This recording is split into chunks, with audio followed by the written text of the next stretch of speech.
Welcome to the Business Line News Analysis on May 2022. Today I am going to discuss about the performance of some Nifty 500 companies in the National Stock Exchange.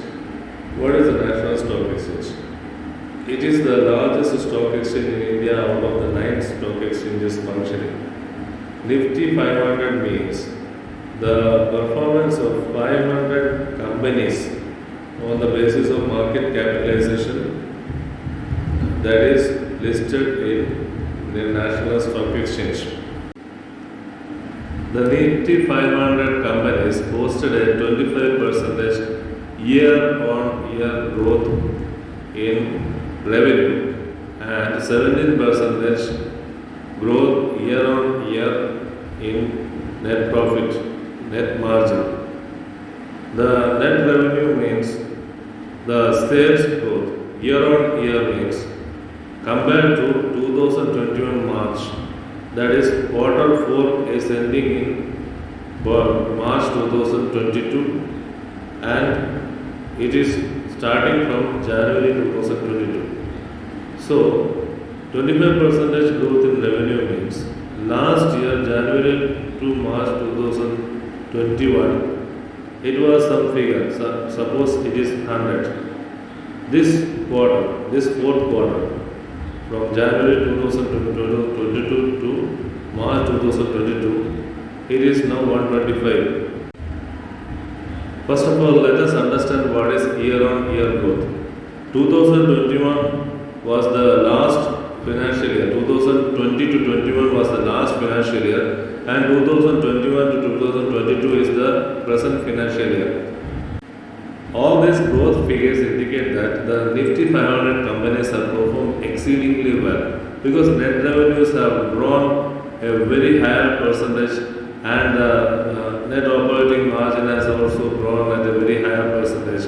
It has absorbed the cost pressures. The input cost is also growing. The input cost is growing is significant because the inputs are used for the manufacturing of goods. So when the input costs are rising, then that will have an effect on the operating margin.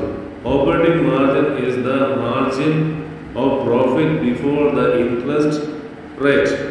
So we can say that when the operating margins have increased, it has absorbed the growth pressures. Sometimes most of the cases 344 stocks, it has been seen that stocks means share price, shares listed companies. So in the 344 cases it has been seen that it is 12 times of the growth in net margin.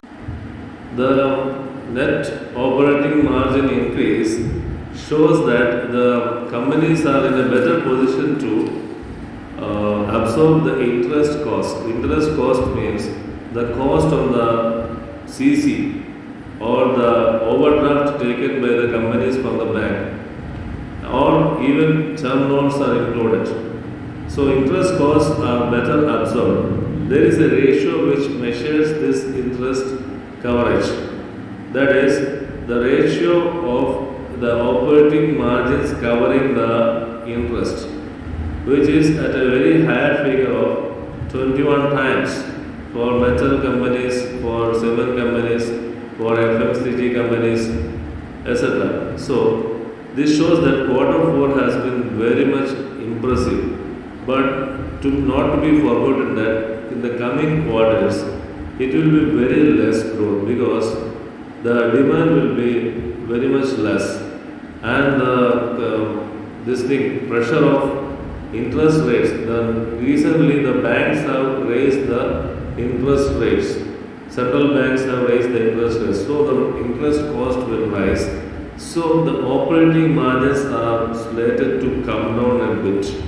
These industries have to absorb the shocks emanating from the interest pressures that is interest rates are going to be raised by the banks.